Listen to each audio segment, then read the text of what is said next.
मेरी उम्र अब 25 बरस हो चुकी है और मेरे हाथों की रगों की नसें सूखी हुई शाखाओं की तरह दिखती हैं। लेकिन इन रगों में एक कहानी दौड़ती है जो शायद आजकल के नौजवानों को महज एक पुरानी दास्तान लगे, मगर मेरे दिल में वह कहानी हर रोज ताजा होती है। आज मेरे पोते हमजा ने मुझसे वह सवाल किया है जो बरसों से मेरे सीने में जलता आ रहा हूं, और शायद अब वक्त आ गया है कि मैं उस सवाल का जवाब अपनी दास्तान से दूं। उसने पूछा, दादा अबू, क्या वाकई पाकिस्तान बनाने के लिए सब कुछ छोड़ना पड़ा था? क्या वाकई यह मुल्क कुर्बानियों से हासिल हुआ था? और अगर हां, तो फिर आज का पाकिस्तान ऐसा क्यों है?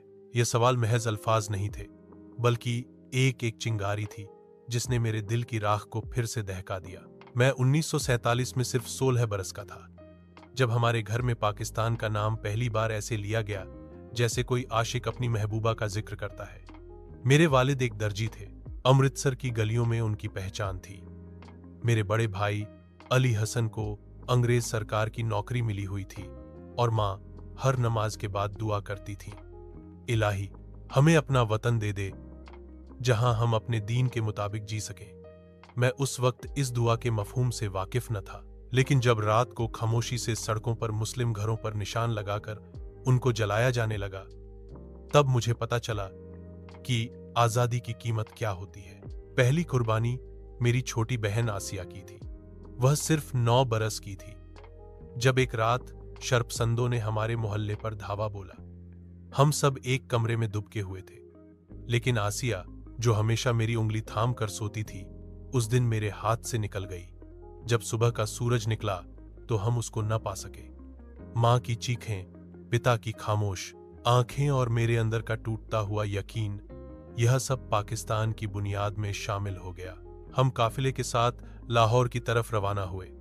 5 दिन बिना खाने बिना पानी के सिर्फ ईमान और पाकिस्तान के ख्वाब के सहारे चलते रहे।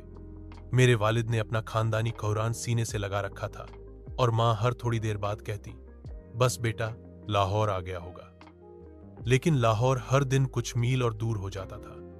रास्ते में एक पेड़ के नीचे एक बुजुर्ग ने हमसे कहा, बेटा, पाकिस्तान सिर्फ जमीन का टुकड़ा नहीं, यह उस सपने की ताबीर है जो इकबाल ने देखा और कायद ने समझाया।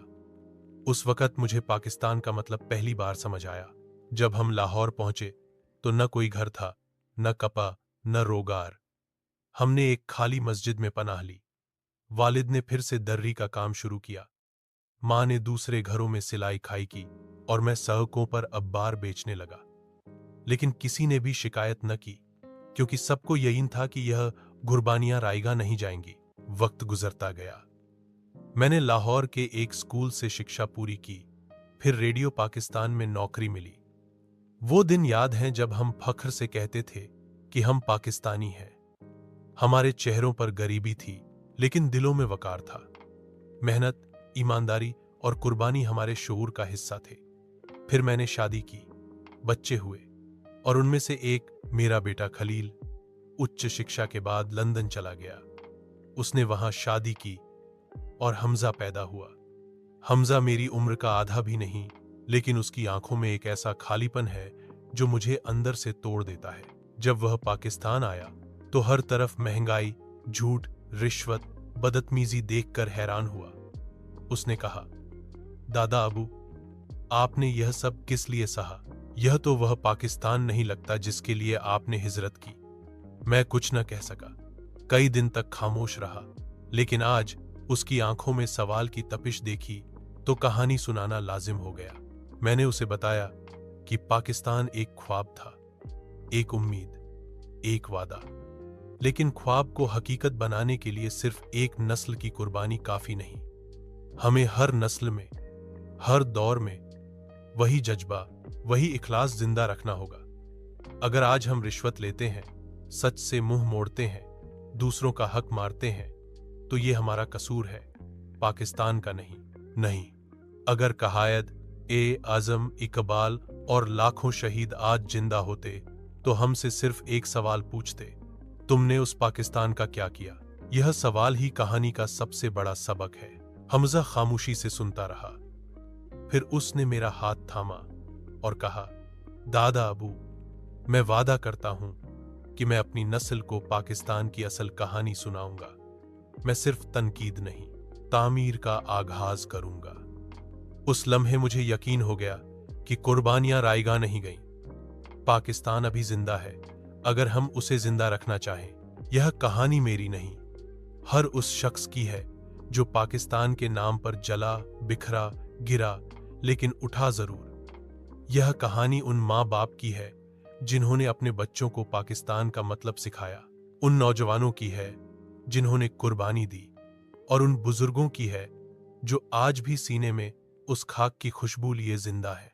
पाकिस्तान एक मुल्क नहीं, यह एक जिम्मेदारी है, और अगर हमने उसे न निभाया तो आने वाली नस्लें हमसे यही सवाल करेंगी। यह वही पाकिस्तान है, और शायद हमारे पास उस वक्त जवाब न हो।